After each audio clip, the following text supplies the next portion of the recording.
parler effectivement des crypto-monnaies qui constituent un moyen donc qui se passe sur Internet. Et lorsqu'on sait que sur Internet, il n'y a pas que les bonnes choses, il y a également des mauvaises choses, il était important de voir dans tout cela comment on fait pour être sûr que en faisant des transactions, en faisant des actions sur Internet, on est dans une zone de sécurité.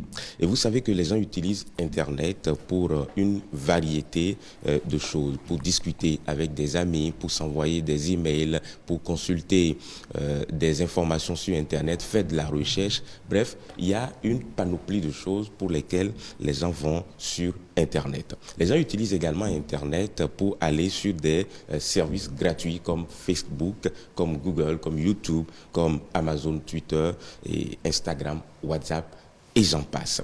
Mais tout ça, c'est bien.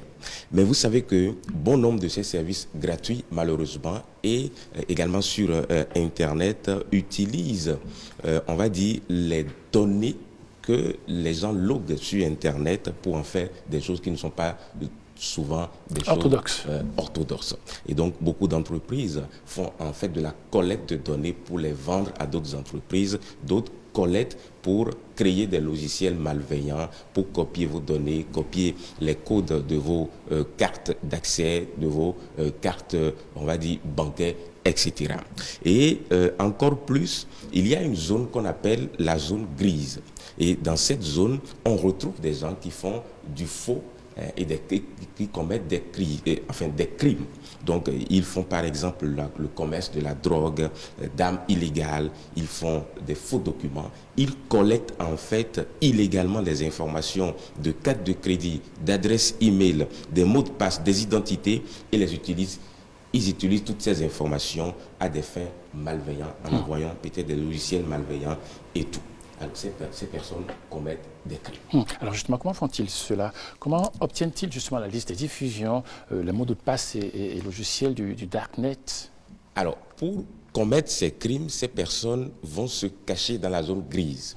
Et c'est là que ces types envoient des courriers indésirables. Vous avez déjà certainement reçu des emails ou des informations sur des sites internet où on vous dit vous êtes le gagnant de telle loterie. Ils ont plusieurs techniques. Et on va parler en fait de quelques techniques. Ils font des faux tirages au sort et beaucoup de gens se voient tomber là-dedans et beaucoup également apprennent effectivement à s'en éloigner. Je me rappelle quand je venais d'avoir le bac et qu'on était venu à l'université avec des amis, un de mes amis a reçu un email lui disant que alors je suis le petit-fils de l'ancien Premier ministre britannique et que j'ai envie de te faire venir, etc. Et donc c'était un piège. Et à l'époque, on avait couru pour faire les papiers. Et c'est après que quelqu'un nous a dit attention les gars, éloignez-vous de ces bêtises-là. Donc ensuite, ils utilisent également des fausses loteries. Et nous avons déjà reçu ce type de message où on vous dit que vous êtes le gagnant de telle chose, allez sur tel site, faites telle formalité. Tout ça, c'est des subterfuges pour collecter des informations personnelles et des informations qu'ils vont utiliser pour pouvoir faire du faux. Alors, j'ai envie de dire que ces gens-là utilisent toutes ces techniques dans le but simplement d'anarquer. Alors évidemment c'est flippant. Je crois que c'est justement pour faire face à ces vulnérabilités que la zone de sécurité sur Internet a été créée, c'est ça? Tout à fait. Oui. Et surtout parce que lorsque les crypto-monnaies ont été lancées, beaucoup s'en éloignent simplement parce qu'il y a beaucoup de ces faussetés sur Internet.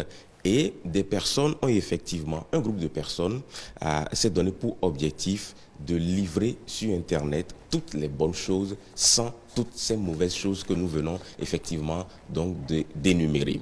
Et ils ont posé une question toute simple. De quoi les internautes ont besoin? Et la réponse leur a permis effectivement de se dire que les internautes ont besoin d'un maximum d'intimité. Ils ont besoin que leurs informations personnelles ne soient pas livrées sur Internet, ne soient pas utilisées à des fins, on va dire, malsains. Ils ont besoin en fait d'une sécurité maximale. Ils ont besoin d'une protection contre les logiciels malveillants et des paiements. Ils ont besoin également de paiements sécurisés. Ils ont besoin de savoir que lorsque j'utilise ma carte de crédit sur Internet pour acheter sur telle ou telle autre boutique, personne ne copierait pas mes données pour me voler mon argent. Alors, ils ont créé la zone de sécurité sur Internet, ce que nous appelons Safe Zone en anglais. Alors, Safe Zone est l'endroit où vous êtes protégé par votre personal number qu'on appelle PERNOM. Donc c'est un code de 10 chiffres que vous avez, que le système vous génère et qui devient votre numéro effectivement personnel, qui vous permet en fait de vous loguer sur la partie sécurisée d'Internet pour faire tout ce que vous voulez. Et sur cette partie, c'est Internet dans Internet où il n'y a pas de risque donc de trafic, il n'y a pas de risque de, on va dire, de toutes ces choses malsaines dont nous avons parlé tout à l'heure. Il n'y a pas un risque parce que ces gens ont également protéger la zone de sécurité sur Internet, Safe Zone, simplement parce que vous ne pouvez pas, en tapant simplement sur Internet, y accéder. Même les informations simples qu'il faut avoir sur Safe Zone sur Internet, vous avez juste des bribes d'informations. Il faut être dans la zone sécurisée pour avoir toutes les informations et il faut forcément que quelqu'un qui est déjà membre de cette zone de sécurité sur Internet vous invite et vous donne accès. C'est comme on dit, quelqu'un vous introduit. On va dire un initié vous introduit. Donc voilà comment ces gens ont réfléchi depuis 2011 et ont créé cette zone de sécurité sur Internet.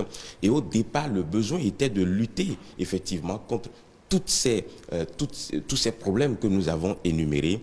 Mais au fil du temps, ils ont pensé à quelque chose de formidable que nous allons voir dans la suite. Alors comment, par exemple, je reçois mon invitation, par exemple, pour entrer dans cette zone de sécurité sur Internet, la Safe Zone? Alors, il faut d'abord identifier quelqu'un qui est déjà dans cette zone de sécurité sur Internet. Un avaliseur, c'est ça? Comme un avaliseur? Un avaliseur, ouais. Quelqu'un qui a déjà son personal number, quelqu'un qui peut vous inviter en générant en fait un code d'invitation par son personal number. Et c'est à partir de ce moment-là que vous pouvez avoir accès pour commencer à insérer vos données personnelles. Et je peux vous dire que le processus d'enrôlement est très sophistiqué et à plusieurs niveaux de filtre. J'ai envie de vous dire simplement que dans le système donc de sécurité, à un moment donné, vous allez insérer vos données personnelles comme votre pièce d'identité et c'est le passeport qui est recevable.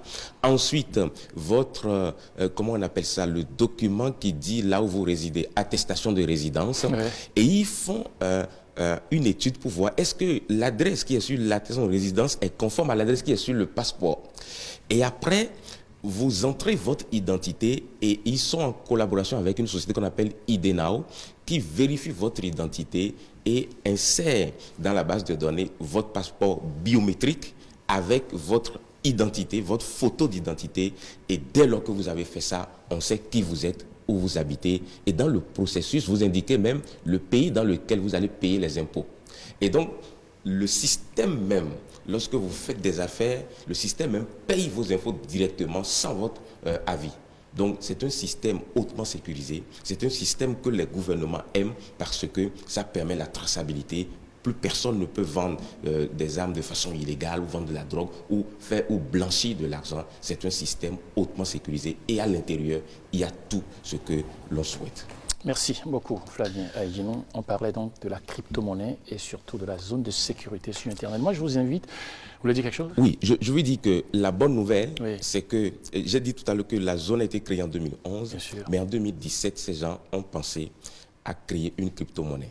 Vous imaginez une crypto-monnaie qui se loge dans une zone sécurisée, c'est que du bonheur. Et c'est de ça que nous allons parler samedi prochain. Cette crypto-monnaie, c'est le YEM, Your Everyday Money. Et nous allons en parler, exactement. Nous allons en parler à partir de samedi prochain. Il y a des projets magnifiques, mastodontes derrière. Et je peux vous